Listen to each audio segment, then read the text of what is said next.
Only a few days remain in the Halloween's Dark Requiem event in DC Dark Legion, and I want to take you through the Nightfall Siege, which is the last remaining like big part of this event. We've talked about all the other ways that you can earn rewards within the Halloween event. It's I appreciate that the rest of the event was left open during the Nightfall Siege portion, where you can continue to use the game board and obtain Death Metal Wonder Woman if you want to spend the money on her. We've talked about reasons why not to do that. Same with Donna. Obviously, if you don't have a very specific reason to obtain Donna shards, you probably shouldn't be going too hard on trying to pull those. But want to talk a little bit about Nightfall Siege and how to earn points there. Now, this was billed as supposedly this big PvE asynchronous event for the game, and I expected it to be something a lot different than what it actually is. I've had a few people tell me that this game mode is very similar to game modes from other games. I'm not super familiar with it whatsoever, but the general gist of this event is that you're going to be using the kind of overworld map that we have already in game. It's going to have all of the cities that you're used to fighting for in Guardian Challenge. We've got Gotham here in the very middle. And then you'll be able to tell which cities you own. Now, 202 and 204 were just merged recently, so it's very difficult for you to be able to see who owns what because we all own just one city apiece. We are having to go back through the Guardian Challenge from as if we were square one, like a brand new server. And so, unfortunately, we're not even getting to participate in this game mode to its fullest extent. But the idea is all of your cities are going to show up here, and you're going to be able to garrison those cities with preset squads. So you can see down here, all of my squads are exhausted, but I have squads in some strategic cities, and I'll be changing these up a little bit once the game mode resets. We've got looks like 1 day, 16 hours before, a little over that before the next battle starts. And I should get the energy in order to change up which cities that I want to go into whenever the battle starts again, I think. So the general idea is that you can select a city and you'll be able to garrison. And whenever there's going to be rounds that to the event, I think there's like 20 rounds, and each round you'll see these little characters run across the screen going to the cities, and there will be waves of attackers going against you and everyone else who has a squad garrison there. You can see the garrison numbers for each of the cities. So, like you can see, Hidden City here has 131 squads garrisoned there. And you can also see that defense victory rewards for defending that said city. You'll get a few tickets for the event. You'll get some alloy, and you'll get some ACDC shards. You'll be able to get up to 4 of those based on your 4 squads that you're able to garrison. And then you'll be able to earn personal points, and you can see that you can earn up to 50,000 each day. Now, you guys have seen my roster plenty of times. You know that I have pretty decent squads. I am a spender. I'm way more than a light spender. I would say close to will territory on depending on the day. That's probably going down heavily in the future after Death Metal Wonder Woman. But I was able to get close to 20,000 here. I think I got about that the first day or the first time that the event went off, which was a few hours ago. So, about 18 to 20 each time that the event has happened. I'm trying to get that a little bit higher, but it's kind of difficult, and the game mode's super boring as well. But daily contribution, you can see that you can earn up to, you can get these extra candies and chainsaws for the event, and some other decent rewards for your account as well.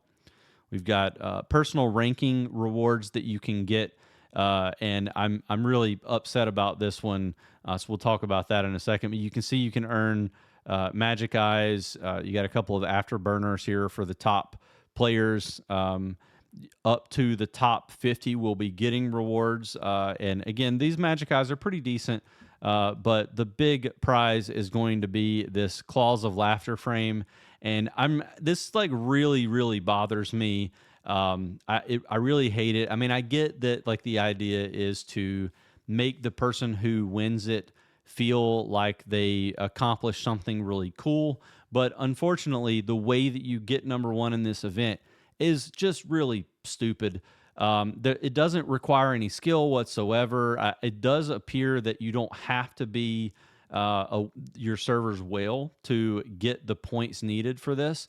But it's like we really don't even fully understand, the mechanics for getting the points. There's some pretty decent ideas of like the right strategy for that, but it's very difficult to figure out even how to get the points needed to get this. Only one person in the server is getting it, and I just think that's a really dumb decision. It's not fun whatsoever that one of the coolest frames in the game is only going to be obtainable by one player in a mode that doesn't require skill whatsoever. It's not. You can say whatever you want to about this game mode, but it's not true strategy here. It's just clicking a few buttons. It's almost worse than Checkmate Crisis. At least in Checkmate Crisis, there are a few people that are running it from your league, and they have to use some skill and strategy and gamesmanship to win matches. We got league rankings here. It's you can get a few, again, Magic Eyes for being the top league here, or the top leagues. So it is nice to see some additional rewards there. So again, I know I'm a little frustrated, but pretty decent amount of Magic Eyes that you can acquire through the event. So I don't want to knock it too much. Again, territory rewards for defending the city each day. You'll receive some additional rewards, including quantum components. So, not too shabby for the rewards there as well. Again, I mentioned kind of the basic idea is that you're going to garrison these cities. It does look like you have the ability to move your garrison squads to other cities, but once you run out of energy during the battle, like if you lose the battle, or if your squad goes down to 0 energy from trying to defend the waves, you can no longer move your garrison. So that does play into kind of the strategy element of it. You want to make sure that you select the right cities to defend to get points. It does seem like there's some fluctuation based on how, I guess, like heavily guarded the cities are. But again, not much to say about that there. Like it's really, it almost seems like there might be a little bit of strategy to making sure that you're in the right place, but for the most part, just not a lot of moves that you can make on your own. Like you're just kind of like staring at the numbers, trying to figure out whether or not you're going to place well. And also, there's a lot of people who aren't on whenever these events happen. So it takes away from the skill even more, that you're not even able to do it. Like there's no way to get everyone in the entire world on at the same time. There's always going to be some people who are sleeping, and that just takes away their ability whatsoever to even go after the frame. So yeah, just that's pretty much all I can say about this so far. That's really all I want to say about it. Is it is a game mode that you can participate in, and I have obviously tried to make sure that my preset squads are added into it. Like at a minimum, you need to be doing that so that you can claim the rewards. It's going to go off a couple more times before the event ends. I think we have, as of the time filming this, we got about 4 days left, maybe 3, in the event altogether. Make sure that you are spending all of your vouchers. I know some people are hanging on just to try to see what they're able to do with their whether they want to go for Death Metal Wonder Woman, whether they, might have enough vouchers to go after some other things like extra Donna shards or what have you. Make sure that you spend those vouchers before this event ends. And that's pretty much it. Before we close out this video talking about the Nightfall Siege and the Halloween event in general, because this is probably going to be the last video that I make about the event, I just want to talk about a couple of things that have come to the forefront in terms of comments that I've seen out there and messages that I've gotten directly. And that is whether or not you should wail for Death Metal Wonder Woman or try to go for Donna in your account. And there are a couple of things or nuances, I suppose, at play here. So the first thing is we'll talk about Death Metal Wonder Woman. I think for 99% of the player base, you should not be going after her. You can see here from my account screen that I do have Death Metal Wonder Woman at 1 gold star. And this was really tough for me, but I have been wanting this champion for a very long time. It's basically like the only champion that I really have cared to try to build for or go after in my account since the summer, like when we kind of figured out that she was probably going to be showing up. And so I did go after her. I definitely spent more resources than I wanted to on her. And this is probably the last champion that I'm going to like really push for in the game. I'm going to try to just build my account around what I have here. Now, if you can get her to 1 gold, I do think that's where you're going to start seeing some, positive things with your account. I'm getting like a 45% bonus on using her in combat cycle, for example. She is pretty decent on offense in PvP. Seems like I'm losing matches with her on defense pretty heavily. A lot of people are attacking me. And they do have better accounts than me, so that might matter a little bit. But overall, I think she's worth investing in if you can get her to the yellow or red star level. The problem is most players, and when I say most, I mean all but maybe a few hundred people playing this game either can't or don't want to get her to that level. So she really is just, there for a very small subset of the player base. And with that being said, that means that building a full Amazons team probably doesn't make sense for almost everybody. And that's like, reason number one to go after Donna and Death Metal Wonder Woman is if you're going to be building a full Amazons team. If you don't go after Death Metal Wonder Woman, then you're probably not going to be able to build. No, there's no probably to it. You're not going to build Amazons whatsoever. Now, the second champion, and the one that probably a lot more people are wondering about, is going to be Donna, because she is kind of like the free-to-play marquee or the light spender marquee for the event. Now, a lot of people make the corollary to crypto in the crypto event.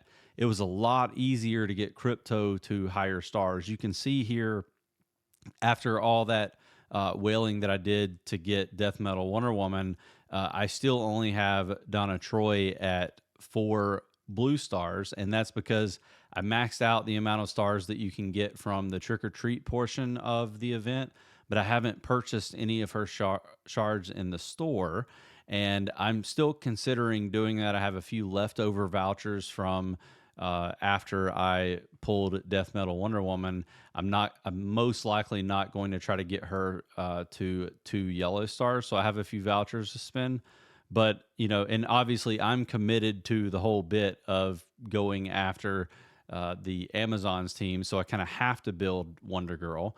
But I'm hoping to use some mythic shard selectors on her to try to get her to yellow stars. If you're not going after Amazons, the only other reason that you would want Donna Troy in your roster at a higher star level is if you have Nightwing and Starfire, and you have like a pretty nice Nightwing team already. And also if you have Hippolyta already at pretty high star levels because you're using her with a Nightwing hypercarry team. If those things are in play, you could go after Donna Troy, try to get her to a decent level. and use her with that Nightwing team. But chances are, if you're a non-spender, you probably weren't able to get Hippolyta, Nightwing, and Starfire all in the bleed unless you basically just sat around and did nothing for several months. So kind of like the conditions for going after her, you probably haven't met those as a non-spender. And then for light spenders, it's possible, more possible than the non-spenders for sure. But at the end of the day, I haven't seen anything out of her as a champion that would justify you going after her heavily in this event. Obviously, get the shards that you can get for wherever you're at, but I probably would consider in the store spending those vouchers on other things like anvils, or afterburners, or something else that's going to be difficult for you to get outside of the event. Make sure you're spending there. If you've already purchased shards of Wonder Girl with those vouchers, I don't think that you should regret that. I do think that she's a pretty solid mid-tier champion, but she's not going to be super high on any tier list on her own, and she's definitely not like any sort of a win condition champion. She's a warrior who's going to be able to do a little bit of chip damage and kind of keep the team alive, I would say. And just someone that you're going to build around someone else and just bring her in as a fifth just to try to round your team out. So just wanted to give you a little bit of information on those two champions and just Amazons in general. I'll definitely be doing a deep dive on the team once I have them built to a point where I feel comfortable sharing a little bit more information about how they work and all the game modes. And I've definitely got some like whaler skip and deep dive videos that I'll be putting out in the future. But hopefully that gives you a little bit of insight into those champions. Good luck with the event as we close everything out. I do hate that the event wasn't what we wanted it to be, but there definitely have been some silver linings and some good takeaways from everything that we saw here. I'm hoping that the next thing that comes into the game will be a little bit more exciting. We've got the Red Hood Ascension coming up, and a couple of other things that are in the works. So you don't be too discouraged. Let me know down in the comments below if you have any specific strategies that have made Nightfall Siege better for you. Looking forward to seeing some of those. And if you haven't already done so, make sure you're subscribed to the channel. You'll get notified anytime I put out new DC Dark Legion content. And if not, I still hope to see you in the next video.